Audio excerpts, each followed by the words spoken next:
이 시간 칭의와 미래라는 제목으로 말씀 나누겠습니다. 자식을 망치는 길 중에 하나가 어떤 보장된 미래를 주려는 것입니다. 빌 게이츠의 아들이나 딸로 태어나는 것은 어떤 기분일까요?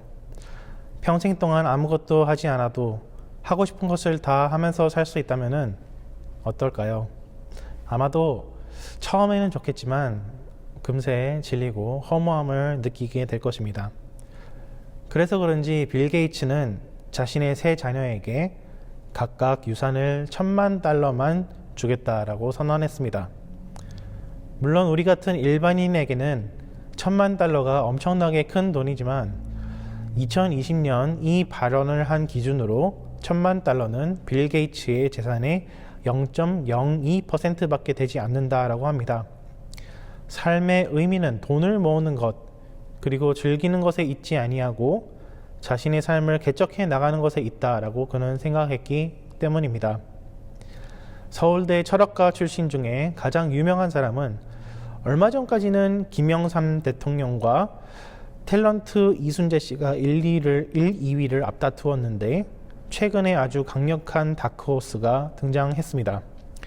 아버지가 대한민국 검사 출신 변호사이고 판사들과 인맥이 많아서 재판을 하면 무조건 이긴다고 떠벌리며 학교 폭력을 행사해 놓고도 오히려 피해자들에게 으름장을 놓습니다. 그리고 말하던 대로 피해자를 상대로 재판도 이기고 학교도 원하는 학과로 갔습니다.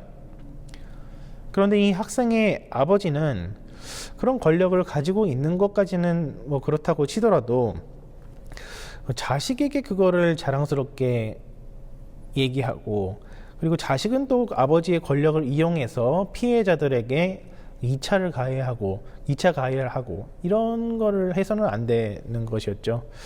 이 경우에 부모는 자식에게 어떤 절대로 무너지지 않는 행복을 주려고 했지만 결과적으로는 온 국민에게 낙인 찍히는 유명인이 되어버렸습니다.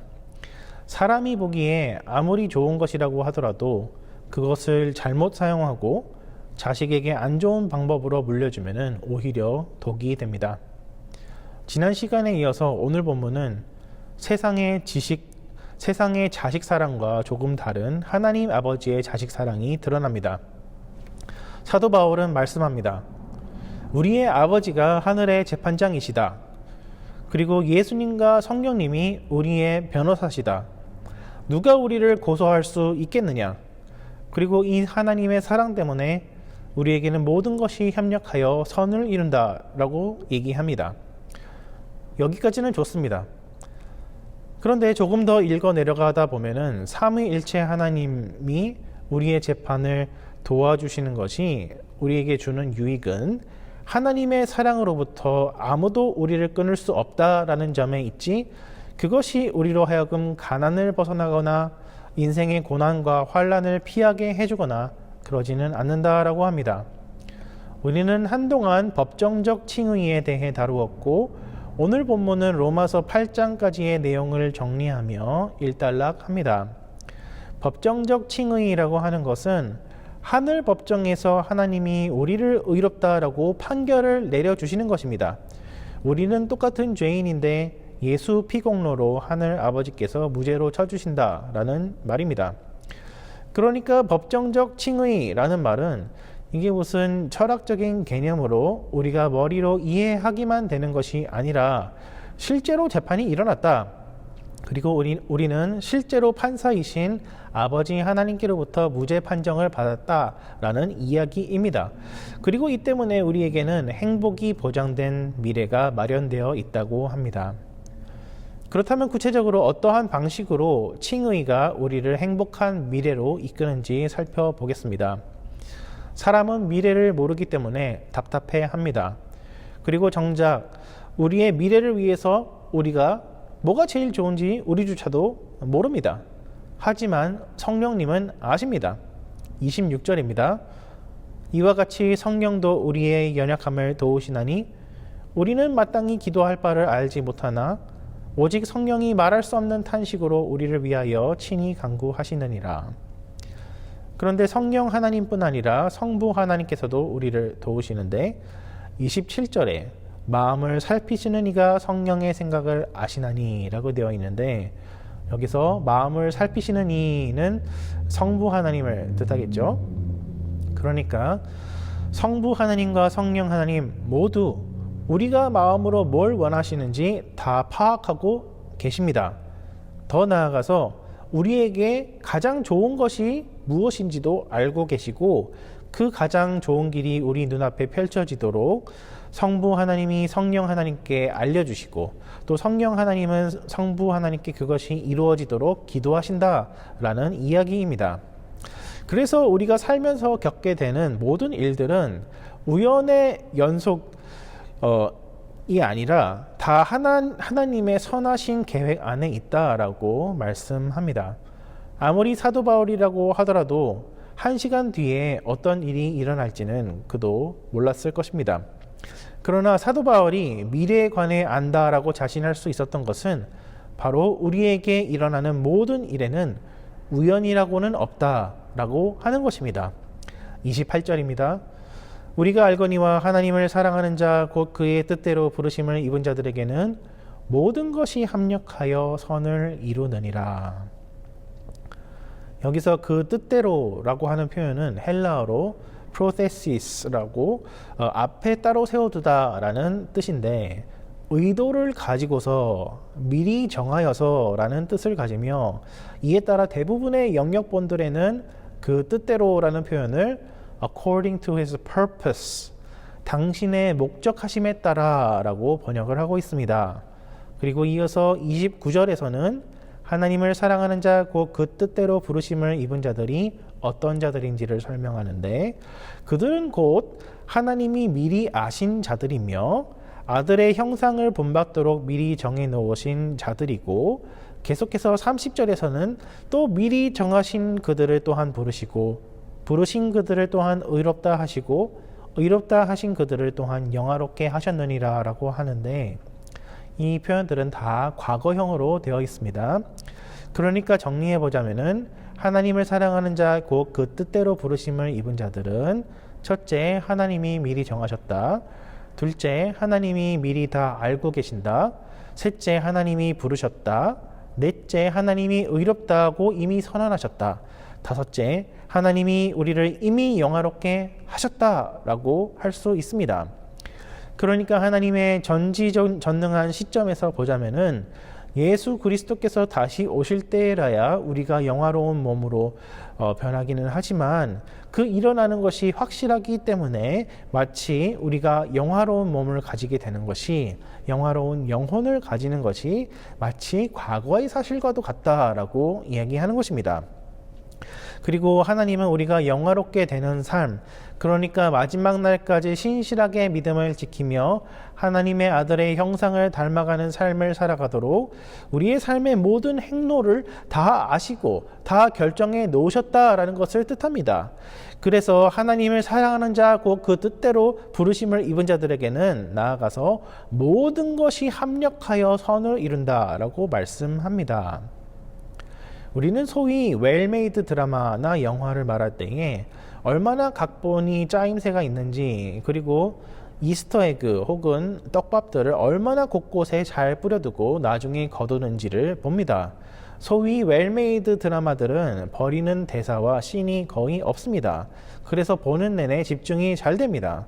그러나 헐렁하게 만든 드라마나 영화를 보면은 사건 A에서 사건 B로 넘어가는 것이 아무런 개연성이 없습니다. 그래서 참 지루하다라는 생각이 드는 것입니다. 사도 바울은 모든 것이 합력하여 선을 이룬다라고 할 때에 우리의 인생이 일종의 웰메이드 드라마라고 이야기하고 있는 것입니다. 우리가 살면서 겪게 되는 모든 일들이 다 이스터 에그요, 더 큰 그림으로 나아가기 위한 떡밥이라는 이야기입니다. 그런데 우리는 그것들이 뭔지를 잘 모르기 때문에 우리의 인생이 마치 B급 영화인 것처럼 취급합니다. 살면서 안 좋은 일을 당하면 우리의 인생도 별 볼 일 없다고 생각합니다. 인생에 아무런 재미도 없고 감동도 없다고 생각합니다. 그러나 아닙니다. 그림을 잘 그리는 사람은 색깔을 잘 써야 됩니다. 저는 초등학교 미술 시간에서 이제 겁이 나서 진한 색을 과감하게 못 쓰겠더라고요. 저는 틀릴까봐 가위바위도 뒤에서 미리 내보고 앞에 다시 한번 내는 그런 성격이었다고 하는데, 그런데 그림 잘 그리는 친구들을 보면은 아주 어두운 색도 과감하게 잘 씁니다. 그래야지 색깔의 대조가 잘 일어나서 그림이 살아있는 것처럼 느껴집니다. 음악에서도 텐션을 과감하게 넣을 수 있는 데까지 최대한 넣는 것이 좋은 음악을 만드는 비법이라고 합니다. 굉장히 듣기 거북한 화음을 일부러 겹겹이 쌓아 올리다가 나중에 결국에 듣기 편한 화음을 넣어서 긴장감이 해소가 될 때에 그 느껴지는 쾌감이 있기 때문입니다. 물론 그런 긴장감을 싫어하는 음악 스타일들도 있을 수 있지만, 그럴 경우에 음악이 너무 단조롭고 예상 가능하기 때문에 굳이 듣고 싶다라는 마음이 들지 않습니다.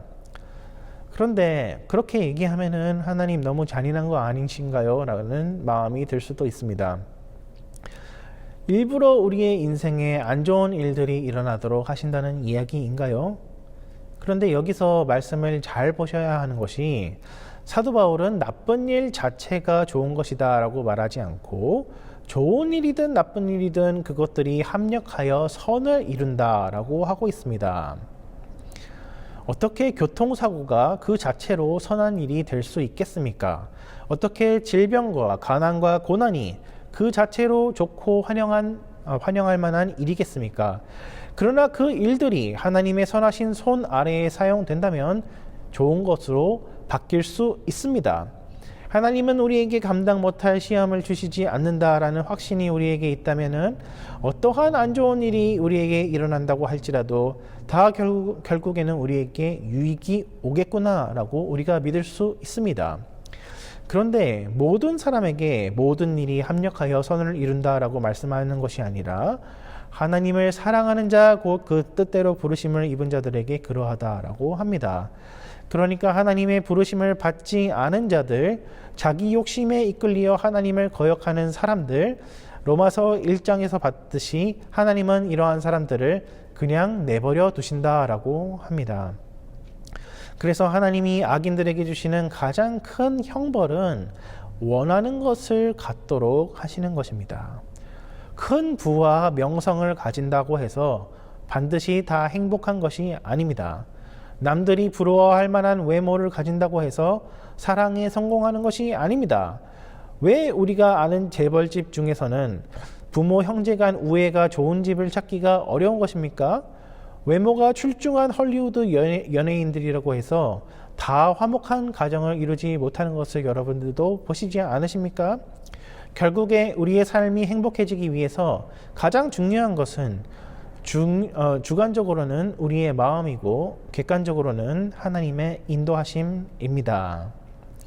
불교에서는 모든 것이 허무하기 때문에, 모든 것이 무 혹은 공, 아무것도 아닌 것이기 때문에 일체 유심조라고 이야기합니다. 모든 것이 우리의 마음에 달려있다. 원효대사 스님이 어느 날 친구들이랑 동굴을 탐험을 하다가 너무 목이 말라서 밤에 깜깜한 밤에 물이 어떤 바가지에 고여 있길래 그 바가지에서 물을 퍼 마셨다라고 합니다. 그런데 아침에 일어나 보니까 그것이 바가지가 아니라 사람 해골이었다.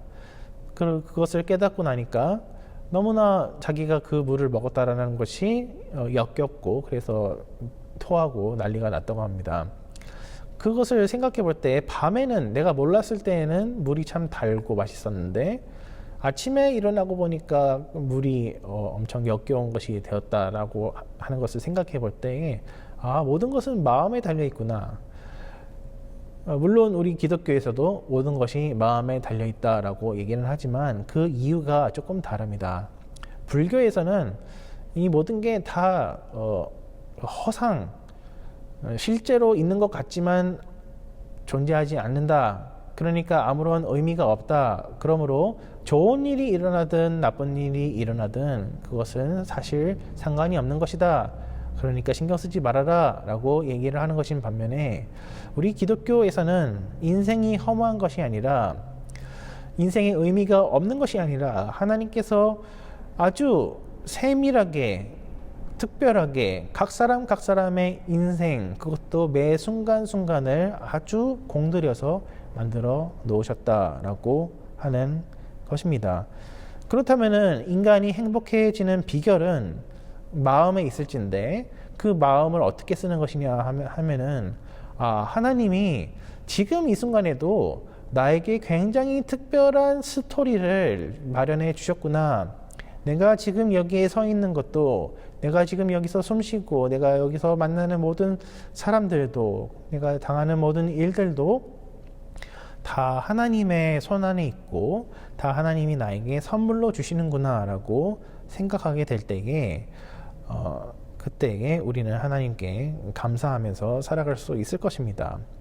만일 우리가 하나님의 선하심을 믿지 않는다라고 한다면은 우리는 늘 불평하면서 살아갈 수밖에 없습니다. 하나님은 우리에게 가장 좋은 것들로 항상 베풀어 주시는데, 우리는 늘 반찬 투정하는 어린아이처럼 하나님을 원망할 것입니다. 그런데 원망에서 끝나면 다행이겠지요. 원망은 보통 원망에서 끝나지 아니하고 하나님을 거역하는 삶으로까지 나아간다는데 더욱 문제가 있습니다. 그러면 우리는 하나님이 원하시는 방향의 반대로 가게 됩니다. 물론 하나님은 우리의 죄악과 실패까지도 당신의 뜻대로 사용하실 수 있지만, 죄 가운데 살아가는 동안에는 힘든 것은 우리 자신입니다. 하나님을 떠난 사람의 마음은 그 자체가 지옥이기 때문입니다. 그러나 하나님의 선하심을 믿는 사람은 무슨 일을 당하더라도 낙심하지 않을 수 있습니다. 하나님은 빛들의 아버지로서 그에게는 회전하는 그림자도 없으십니다. 하나님은 우리에게 안 좋은 것을 주시는 것 자체가 불가능하다라는 말입니다. 그런데 나아가서 우리가 반드시 행복한 미래를 가지리라 라고 확신할 수 있는 이유는 하나님의 사랑 때문입니다. 만일 사랑이 없다면 우리의 인생은 무슨 거대한 수학 문제를 푸는 것 같을 것입니다.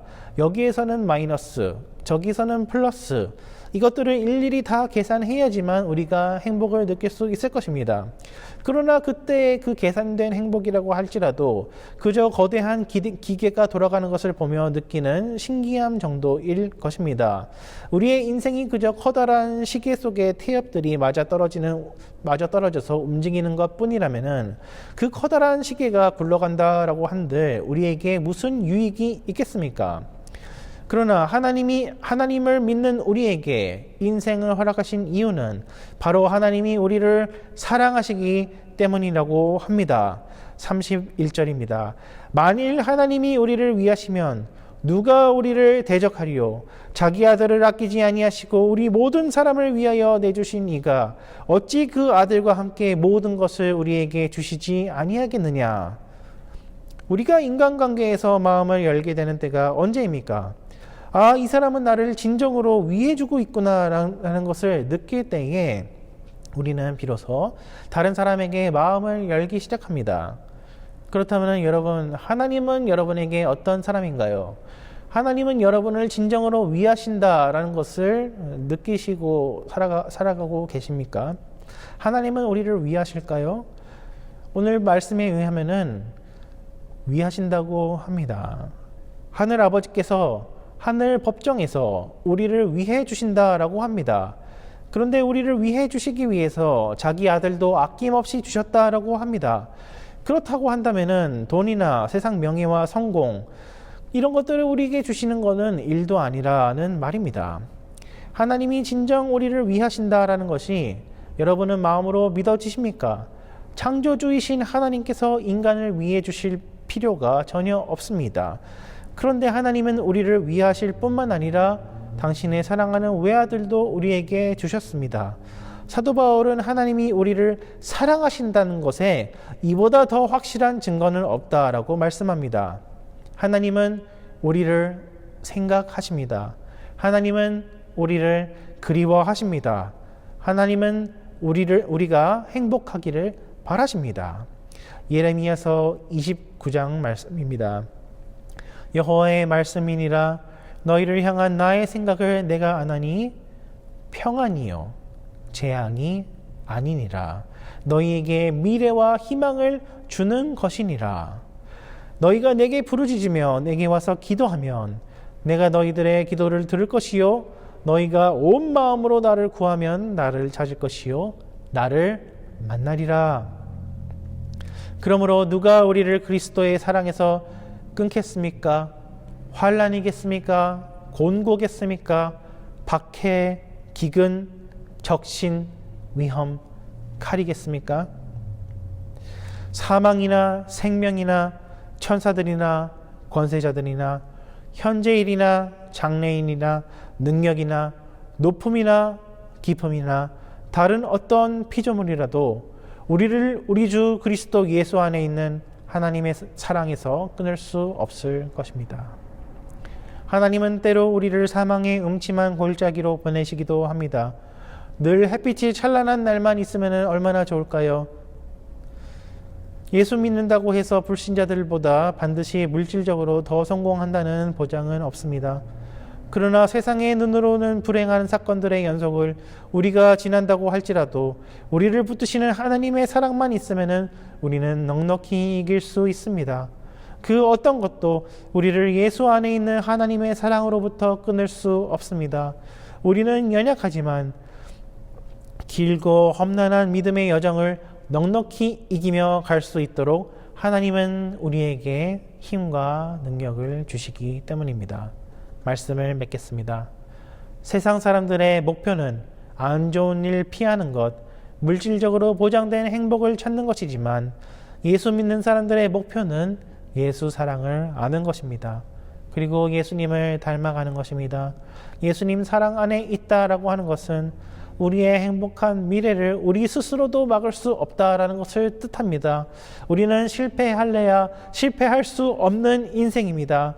다만 우리가 할 일은 인생 마지막에 가서야 하나님이 다 하셨구나라고 뒤돌아봐서야 고백하는 것이 아니라 지금 이 순간 현재를 살아가면서도 우리가 늘 하나님의 사랑 안에 있음을 기억하며 그저 예수님 닮아가기로 힘쓰고 풍파 많은 인생이라고 할지라도 하나님의 사랑 때문에 마치 즐거운 소풍과도 같다라고 말할 수 있는 것일 것입니다. 기도하겠습니다. 하나님 아버지, 우리는 너무나 고통받는 것을 싫어하고 그 고통 뒤에 있는 하나님을 보지 못합니다. 하나님 아버지, 그러나 하나님의 선하심을 늘 믿게 하여 주시옵소서. 우리의 인생이 정말로 잘 짜여진 각본이라는 사실을 우리의 눈을 들어서 바라보게 하여 주시옵소서. 감사드리며 예수 그리스도의 이름으로 기도드리옵나이다. 아멘.